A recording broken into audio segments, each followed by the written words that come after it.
Hello, today we're going to be looking at bank reconciliations. What we have here is our set of accounts that we've actually done. We've inserted our March actuals into our cash flow, and we reckon that our bank balance carried forward should be 173. At the end of the month, we will receive from the bank a bank statement, and you probably can't see, I'll show you later. We have a total of 80 on there. We're expecting 173. We've got a problem. How do we deal with it? Well, I'll show you now. I'll just switch myself off and go and do this. What we've actually anticipated getting as per our accounts, our actual from our cash flow forecast, is 173 in the bank. That's what we estimate. And what we've got in the bank statement is just the 80. So what we need to do here, if I minimize this for a second, is we need to go back to each of our different expenses and our income and compare what we think should have happened and what the bank thinks should have happened.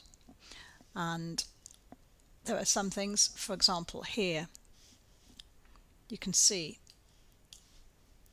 we paid into the bank 80 and we paid into the bank 80. But here we paid in 113, but there is no 113. So therefore that's an item that's not been included that we need to include. Now what you can do if you want to is you can say when an item has cleared, you could actually highlight it. You don't have to. When you're doing it on paper, I just tend to put a little tick there to say that I've actually checked it off against the bank statement, and I will similarly check off against the bank statement here as well with a little tick. But you might think that's a bit of a waste of time. It just makes it easier if you do have to go back and check it again. Anyway, so what we need to do is set up what they call a bank reconciliation. So what we've got is bank reconciliation, and we've got 31st of March, and you'd put the year in as well. So the bank balance as per the bank statement is 80.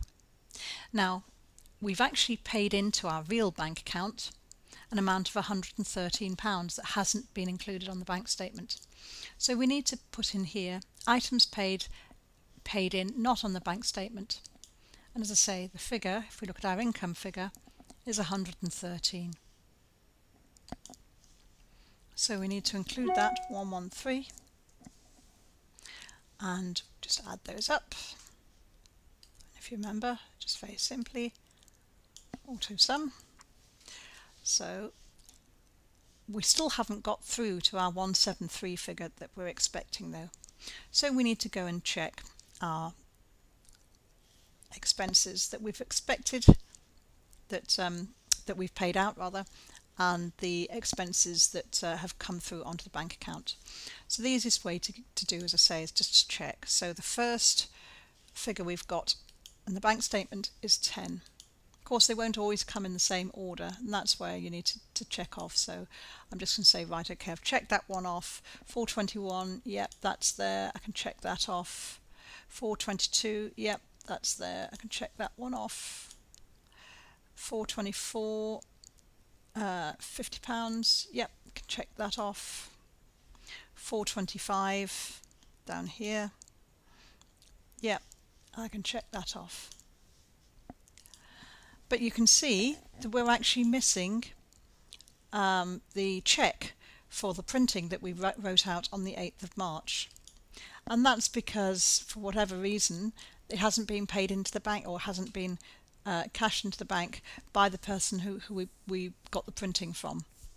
So the printers might be a bit sort of slow in taking their checks to the bank account, or it may be it just has a completely different bank and it will take some time to come through. So in our bank reconciliation, we need to make sure that we've accounted for this £20. So we've got a check, and it's number 423, and we have to take it off because it's now saying the bank statement is more than the bank account. So the bank statement, as we've amended it, which is there, is higher than the actual figure. So let's literally use that figure there. I've just picked it up. So now we can see the balance as per the cash book is 173. And now the moment of truth, we go and pick up our cash flow template and find, yep, indeed it is. The bank balance carried forward at the end of the month is 173. So, all good stuff. So we've done a very simple bank reconciliation. Where we had something like interest payable, for example, if we'd found that there was a figure on here that we hadn't taken into account and hadn't included in our actual figures, then we would need to include it. So for example, if we suddenly found we had to pay bank interest, we'd need to make sure that it was included in the March actual, so it's included in there. Okay, and that's it for now. As I say, keep it as simple as you can, really. And all we're trying to do with a bank reconciliation is just compare and say there's a difference. We've got one figure per the bank statement, one per the cash book. Why is it different? And it's usually things like items that haven't been included on the bank statement. Okay, well there we go. Keep it simple.